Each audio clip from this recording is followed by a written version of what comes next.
And welcome to Snacky Tunes. Thank you. Thanks for having me. It's good to see you again. Thank you. Yes, you too. You were the child of a nomadic preacher in Zimbabwe.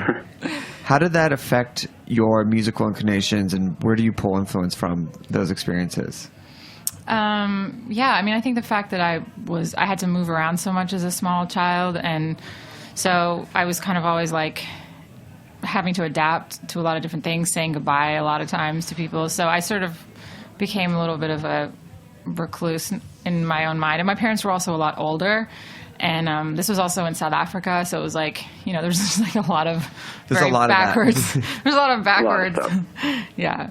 So, it really influenced my music, I guess, just because I started appreciating music so much. My parents were big classical fans, and there was a lot of music in church growing up. So I was very influenced by like church hymns and classical music. And I was very sheltered also, so it made me a little weird. When did you start playing the piano? I was 7 when I started playing, yeah. And, I was just sort of not that interested. I mean, my mom was like, oh, we're going to a piano lesson today. And I was like, okay. And then it was just kind of like one of those things where it just came naturally, and I just loved it so much. And at that time, or it was at that time, or how much later in life did you start to realize that music is what you wanted to do full time? Well, I always knew that music was what I wanted to do full time, which is why I always used the excuse, I don't need a college degree. I don't need to finish high school. I'm just going to play music. I don't need to do homework. I don't need to do any of this stuff. No. I got the piano. Yeah, like I already know what I'm supposed to do. Yeah.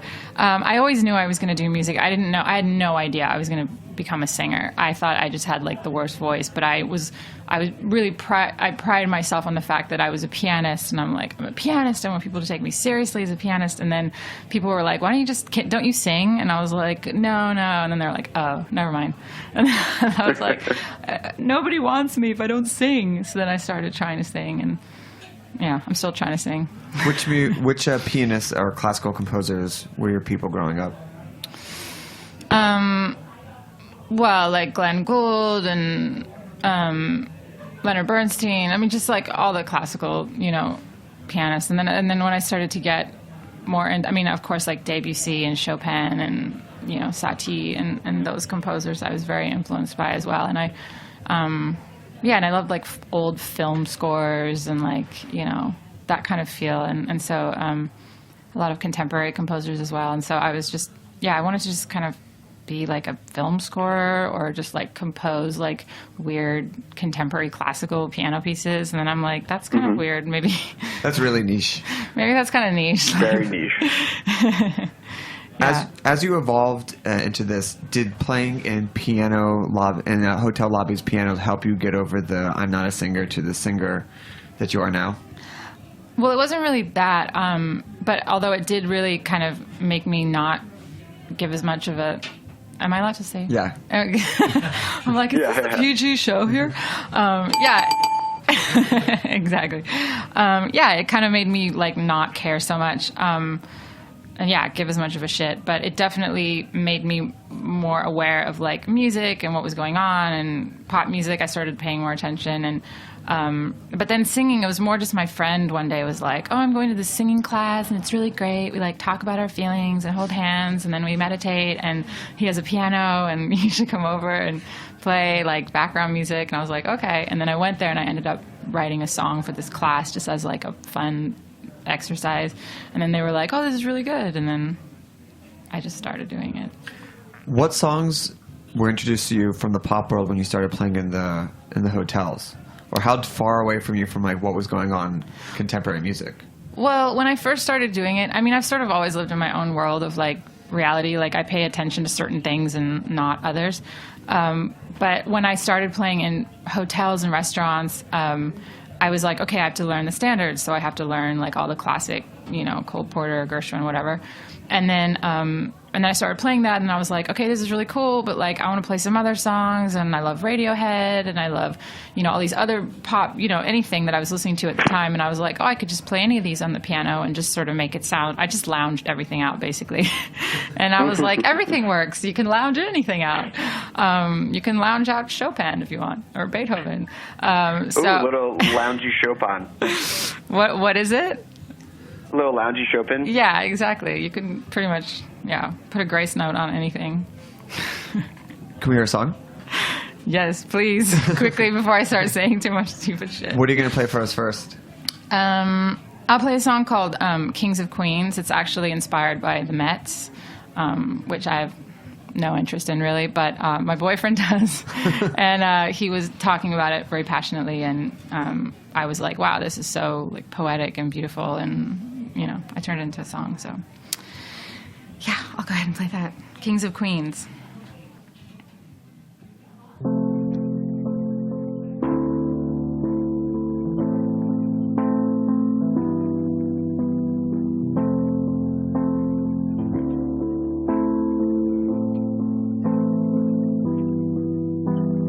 Man, I'm first.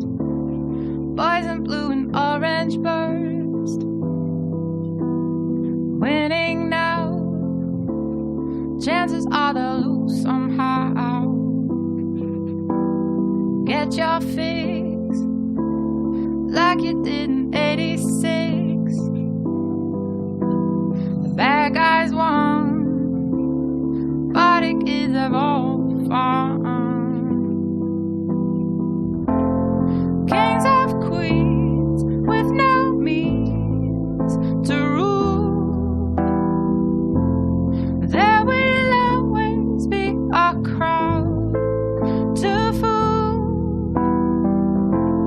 Kings of queens with no means to rule the world.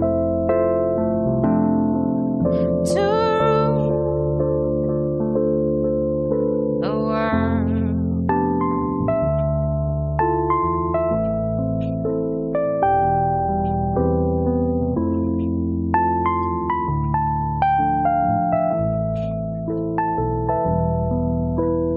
Man on third, loudest sound you ever heard.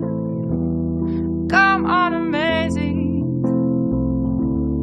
Give us the feeling we still believe in miracles. Triple crowns and walk-off chills. Stealing home in between you're all alone. Kings of queens with no means to rule. There will always be a crowd to fool. Kings of queens with no means to rule the world. To rule the world.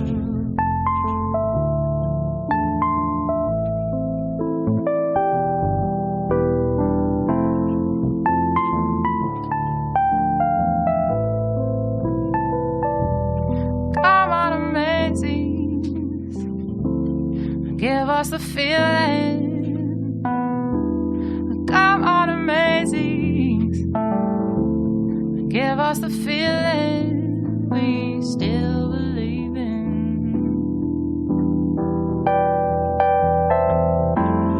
Kings of queens with no means to rule.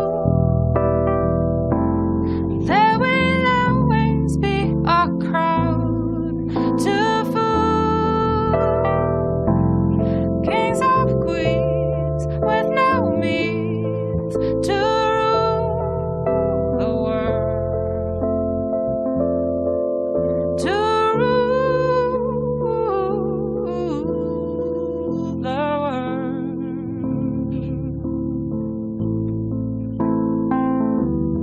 Come on, amazing.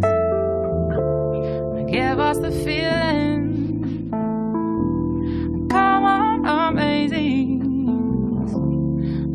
lost the feeling we still believe in.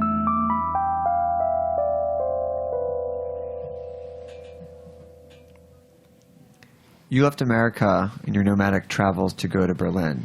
What was the decision behind that, and what did you find there for musical inspiration?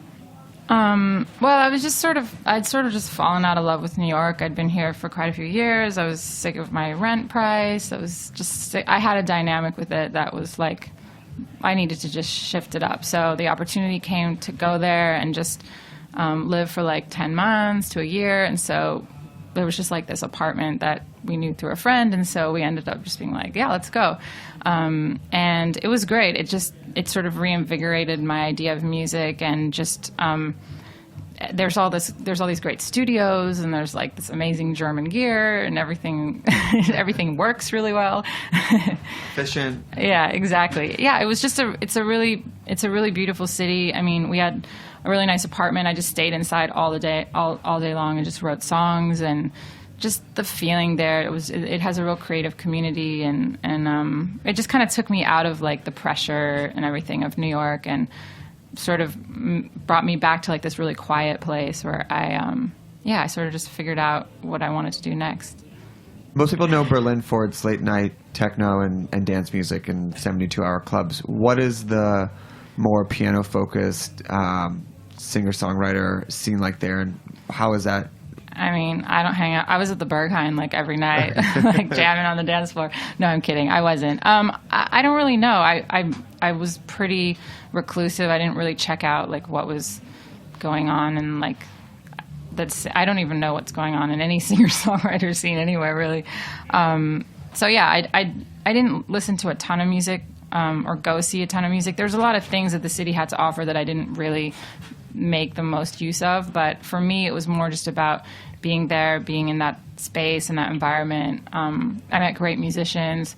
I sort of tailor-made the whole experience to what I needed at that point in my life. So let's talk about the new album, New, and how it came together. And you mentioned that it was a reclaiming of creative control. Yes. How did that happen, and why did that happen, and how did the new album come together? Well, I was on a label for 7-8 years, and Sure. There was a lot of creative battles that were fought, and when I left them a couple years ago, it was I started just learning Ableton, and I was like, I'm going to do everything myself. No one's coming near anything I ever do ever again. And back off, everything. I got it. I'm like, I got this. I'll do everything. And I'm also a control freak, so it was like a great way for me to realize that actually that's not always the best thing. But I just started writing all these songs. I had like all these things in my Ableton that I was like, what am I going to do with this stuff? And it slowly started coming together. And then when we went to Berlin, my boyfriend was just like, oh, there's all these studios here, and I know this person who can introduce you to that person, and there's musicians, and why don't we just like record a bunch of the songs? And I was like, I don't know, like, money, da da da da da. And then he was just like, let's just do it, and then just self-release it, and start a label. And I don't know, he's like, let's just do this.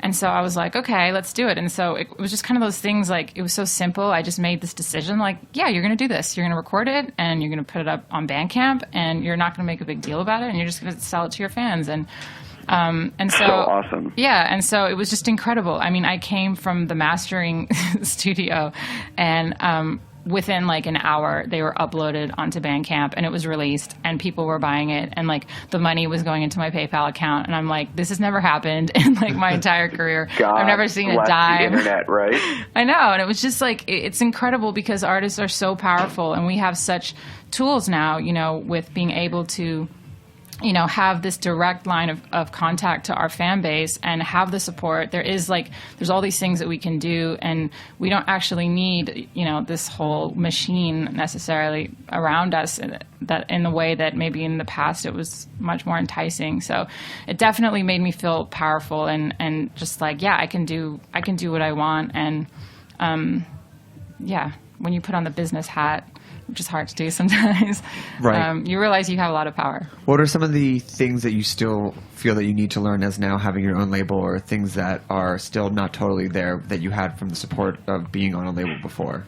Well, obviously, like the money thing is nice, but as I've come to realize, like, you know, more money, more problems, obviously. I've heard that before. Yeah, you know, it's this thing. I coined it myself. Yeah. Once you have a lot of people in the mix and you have all these other opinions, and it's very difficult to, like, retain your artistic vision. And sometimes your vision just shifts and it changes, and you need to be surrounding yourself with people that you really trust and that are on the same page as you. But yeah, financially, you know, that's one of the harder things. But at the same time, I have so many, like, friends. I have such a community. There's such a, like, heavy, you know, deep artistic community of people that are very generous with their time, with their creativity. And, like, I pull in favors. I have so many people that are just like, we want to help you. We want to do this for you. And when you don't have that big label behind you, actually people feel more compelled to do stuff for you because they're like, oh, you're doing something. We believe in this. We're passionate about it. And we're doing that. We believe in it, and we want to support this for the right reasons, not just because we think we're going to make a buck. And it just brings it back to, like, the integrity of the intention of what you're doing again. And so yeah, it's been really good to. That's awesome. Well, let's get into the mix with another song. How about that? Sure. This next song is "Stand Under My Love." I guess I'll play that one. Sure. Okay, it feels like maybe a fitting song for these insane times we're living in right now. All right.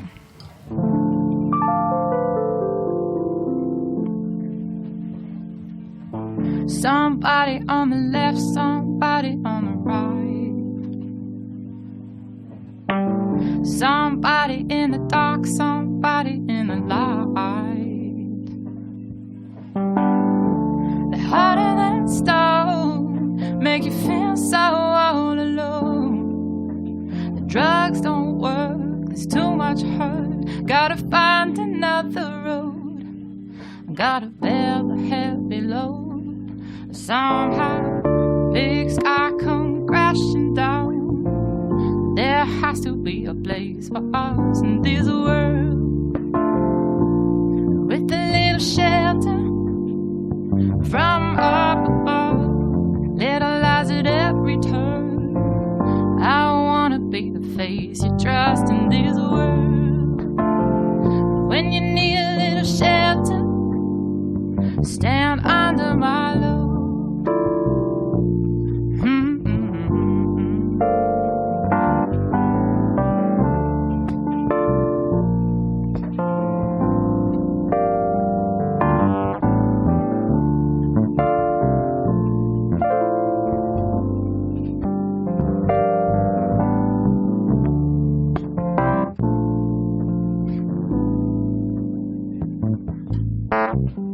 Somebody in the right, somebody in the wrong. Shaking hands with the devil mind, paying for protection, but there's none. Hand on my heart when the future falls apart, and the fire won't burn and the wheels won't turn, and there's not another road. We will bear the heavy load together.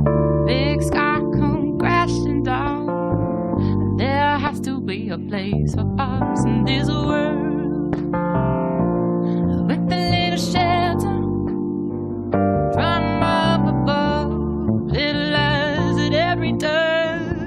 I wanna be the face you trust in this world. When you need a little shelter, stand under my love. Baby, you can stand under my love.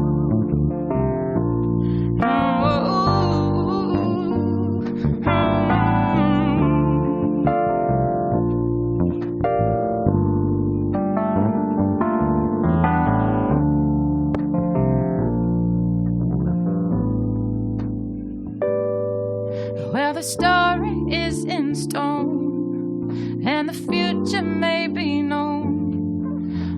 there's nothing left to say.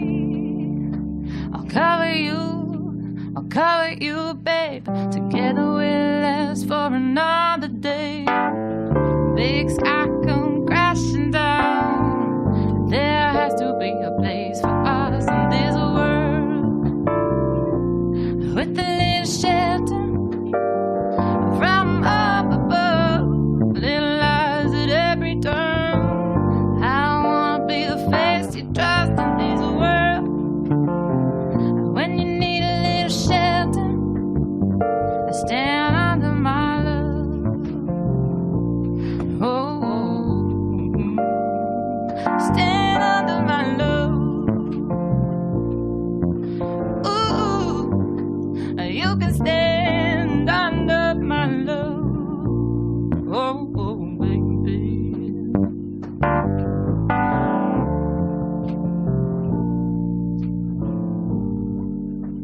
Stand under my love.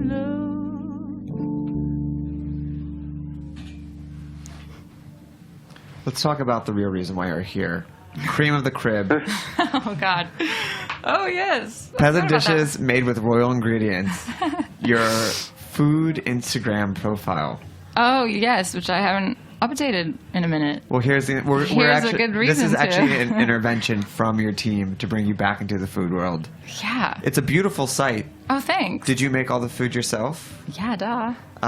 What was the inspiration behind it, and how did it evolve?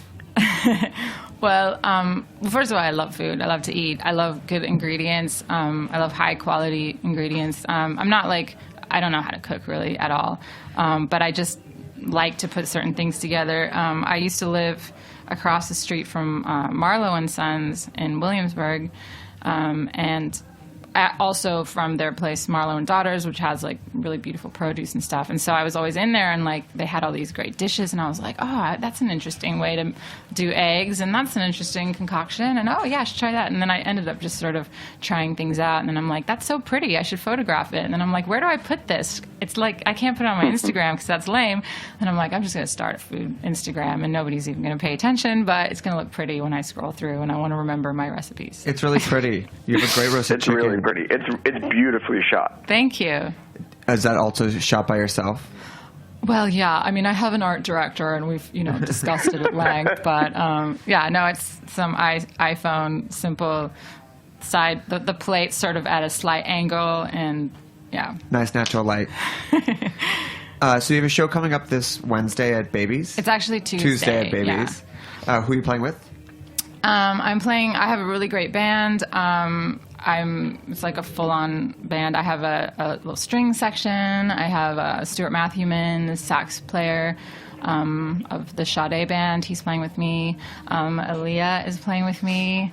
And yeah, so it's going to be exciting. Although no one could see where you pointed because it's radio. It's I'm so sorry. The bass, the silent bass player. The silent bass player. Silent bass player. Yes. That's great. So where can people find the EP, find the records, put money in your PayPal account? Yeah, well, you can buy it you can get it everywhere. You can, if you like, I recommend buying it on Bandcamp because you can get high quality audio files. And you just go. Shout out to Bandcamp. Who doesn't love Bandcamp? I know, it's incredible, actually. And they just donated all their sales on Friday to the ACLU. Really? Yeah. I did not even know that. Yeah. Okay, I love me. Only buy it on Bandcamp, please. Yes, please. Yeah. Yeah. So even more reason, I would be totally happy to have them take all the proceeds from that and give it to ACLU. And you also have a European tour coming up as well.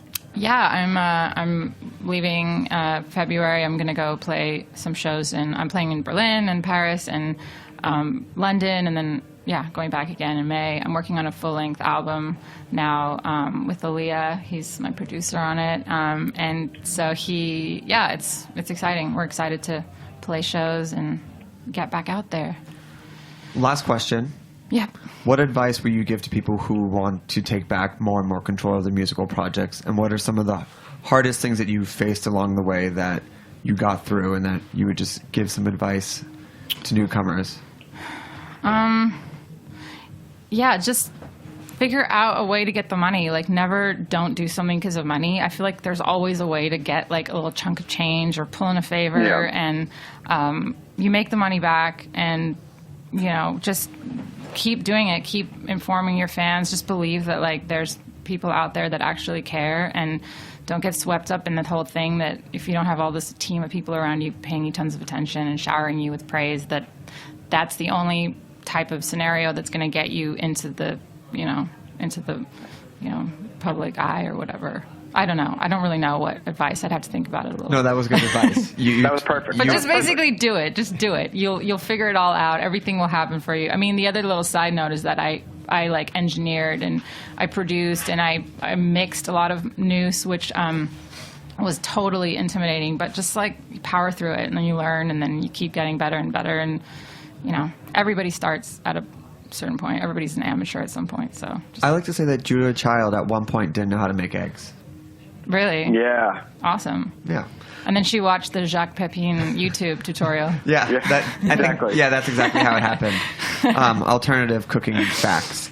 Well, we want to thank Jameson for coming on. Please make sure to check out Wine Enthusiast magazine to the 2017 Best Wine Travel Destinations. Diane, good to see you again. Thank you so much for coming on. We will be back next week with a brand new, all LA-based episode of Snacky Tunes. What are you going to take us out with? I'm going to play a song called Juno, inspired by that epic snowstorm when they shut the city down a few years ago. Oh, yeah. Great. Well, thanks for listening. Thank you. And we will be back next week with a brand new episode of Snacky Tunes. Cool. Thank you.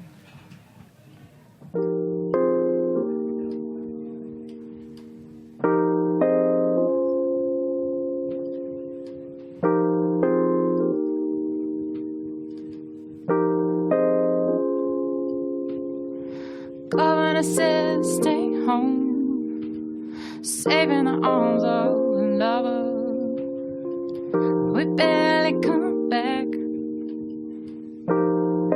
from the summer. I wanna watch the sky coming down like it's the end, like it's the end.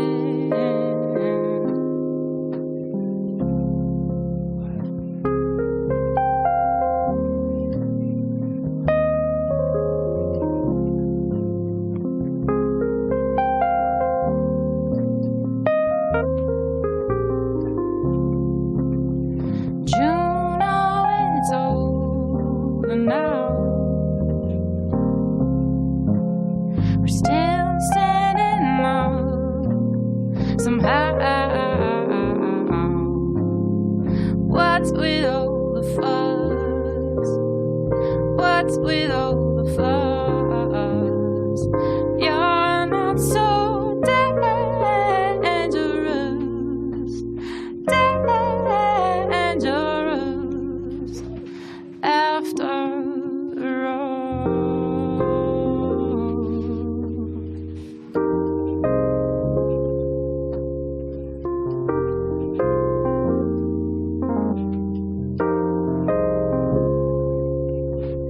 Walking the air is no joke, spinning the edge of the weather. It's any wonder you stick together.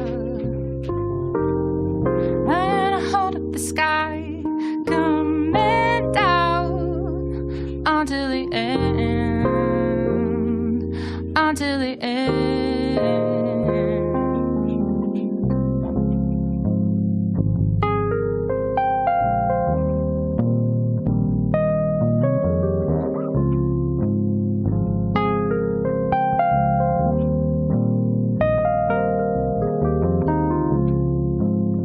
Juno, it's over now. We're still standing on somehow.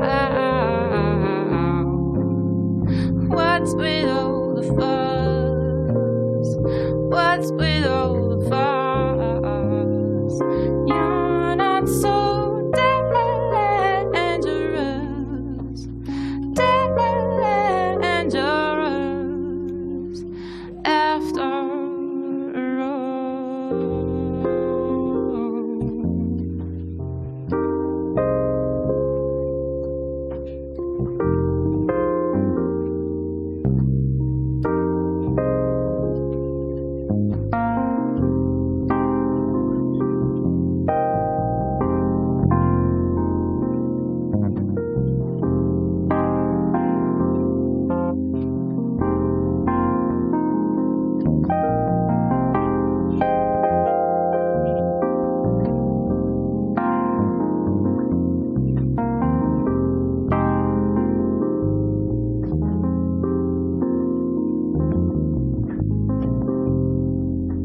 Juno is over now. We're still standing up somehow.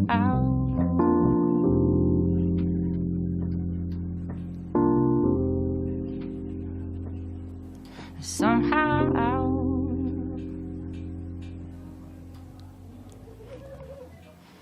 We talk about food, we talk about music, with musical dudes, finger on the pulse, snacky tunes. Thanks for listening to Heritage Radio Network, food radio supported by you. For our freshest content and to hear about exclusive events, subscribe to our newsletter. Enter your email at the bottom of our website, heritageradionetwork.org.